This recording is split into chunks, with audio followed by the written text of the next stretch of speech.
speed, have sound. Pretty good. All right, good afternoon. We appreciate it. I know extremely short notice, but important nonetheless that we all got together. I think it's safe to say that we've had a major development in that fatal officer-involved wreck from Saturday morning. I want to preface this whole thing by just thanking everyone from the respective outlets for your patience. I know that you're under an enormous amount of pressure to get information out to the public, and it's important information. Also important that we checked every box, dotted every I, crossed every T, especially when you're talking about investigation of this type of nature, and we're comfortable that our folks have done just that. In just a couple of seconds, I'm going to introduce Chief Putney. He's going to go over some developments that we have in that fatal officer-involved wreck case. When he's through, we'll do our best to get those questions answered. So without further delay, Chief Putney.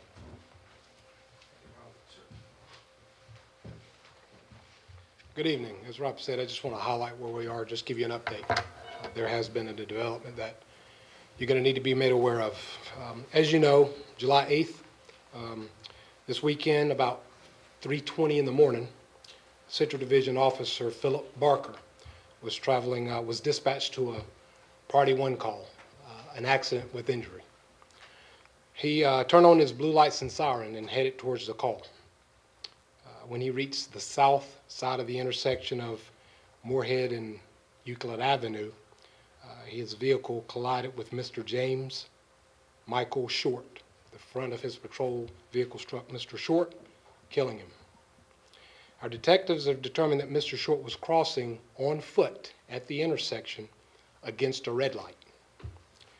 The investigation also shows that Officer Barker was traveling through the intersection on a green light. The major issue that we have right now is Officer Barker was traveling at approximately 100 miles per hour. The officer was transported to the hospital for minor injuries. He's been currently placed on administrative leave without pay. Our detectives continue to do their work to investigate this thoroughly. We got to this point based on everything that they've done so far, but they have a lot more to do. We've reviewed all the findings and weighing everything that we know right now. The totality of the circumstances leads us to the point where we have probable cause and we have charged Officer Barker with misdemeanor death by vehicle. Listen, this is not easy, but it's the right thing to do. We always talk about accountability, and true to form, we're going to hold ourselves accountable. This is a difficult decision to make, obviously, professionally and personally. Our hearts and prayers go out to both the Short and the Barker families. Both families have been devastated today. This is a mistake of the head, though, not of the heart. The officer had the right intentions, but sometimes with youth, you don't have the experience, you don't have the knowledge, you don't have the time. I'd also like to remind everyone that in the course of this investigation, it's going to take us some time. We'll have further developments, and we'll update you as time allows. But right now, I would hope you join us in just sending your hearts, your thoughts out to both families that have been impacted. At this point, I will entertain any questions that you might have. Can you repeat again the officer? Right here. Chief, can you talk about the officer was responding to a call? Can you explain in layman's terms what is it that going 100 miles an hour to a call, what was it not reasonable, not prudent? What was it? Basically, how we came to this decision, and it's not an easy decision to make, but looking through the laws, the compelling factor was the speed. It's approximately 100 miles an hour in a 35 mile per hour zone. You look at the area in which that speed is being driven at. You know the area, Moorhead and Euclid. The other big thing for us, though, is you can exceed the speed limit as a law enforcement officer when you're running your emergency traffic, but you always have to do so with due regard for the safety of others, and that is the key trigger here in this case. Yes, ma'am. Chief, can you talk about, as this was a rookie officer, Barker, correct? Just what happens now for him with just starting his career and something like this? Yes, officer's been on with us approximately a year and a half, just off probation. And again, the issue really comes down to experience. I'm not going to be a hypocrite and say I've done everything right in my career. That's not true at all.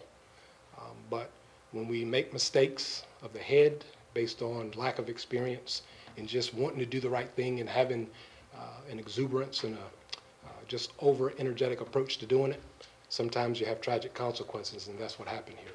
I'm not here to judge anybody. I'm here just to let you know what the update is right now in this case, and we're going to let the legal process run its course.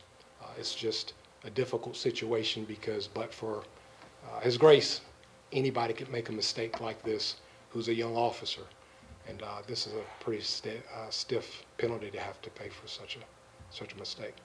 But it's the right thing to do. Yes, sir. Can you talk about, I know that this call involved two other officers, is that correct, that were responding to this call? That is correct. Can you talk about if you looked at, or if you guys looked at their speed, and do you know? All the rest of the officers involved, those two in particular, will be handled internally. Yes, we are reviewing that, but this, as always, is a criminal, and I talked to you about the update there, and now there's an internal that will encompass a lot more and specifically deal with policy violations and potential policy violations. Everything else will go that route. Chief, Yes, sir, here and then you. did the officer ever apply brakes or slow down or swerve or anything? That's still under investigation. I know people are asking about skid marks. Think about this. We have a automatic braking system, ABS, and sometimes you don't get the skid marks that would be telltale signs that could help us recreate some of the things we need to an investigation. And so that's probably touching on what you're asking me. Yes, sir. Does it not matter that the man who was struck and killed was crossing at an improper time, and is there any footage of this body or dash camera-wise? There is footage that will be released at the proper time, and yes, that was considered. As I said before, guys, I wish it was as simple and clear-cut as saying, hey, this is what happened, so this is all we need to do, let's move on. The compelling evidence here was that even with all the mitigating factors, we couldn't overcome the speed and the lack of due regard for the safety of others.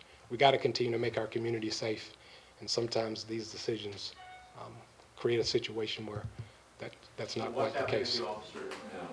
What's the message that you're sending to the other officers right now who are looking at this, well-intentioned like this officer was? To your point, if so many are trying to go help others, they may be in this situation and now fearing serious consequences. Temper your love and priority for your community with due regard for your own safety and the safety of your community. You cannot get so narrowly focused on trying to do the right thing that you put other people's lives and health in jeopardy. We're going to be talking to people directly with that. They've been informed of what's coming, but that's a deeper conversation and a private conversation that I want to have, because I told y'all I wear my heart on my sleeve, and that's more personal. It's also professional, but that'll be a personal one-on-one conversation that I want to have. I struggle because this is a mistake. This is not something that was mean-spirited, and that's a difficult situation for us to have to deal with. Yes, sir. I was just wondering, what's the officer's status now? Is he arrested? What happened? Yes, he's been charged. He's been charged with misdemeanor death by vehicle, and as I said before, he's placed on administrative leave without pay. When was he charged? Just recently, yes.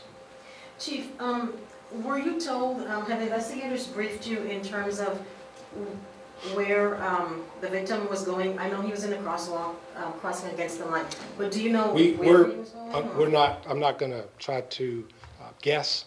All of that is yet to be determined. As I said, the investigation is still ongoing, and these guys are doing a very thorough job. I can tell you what, I'm so proud of the professionalism, because imagine having to investigate and charge a family member.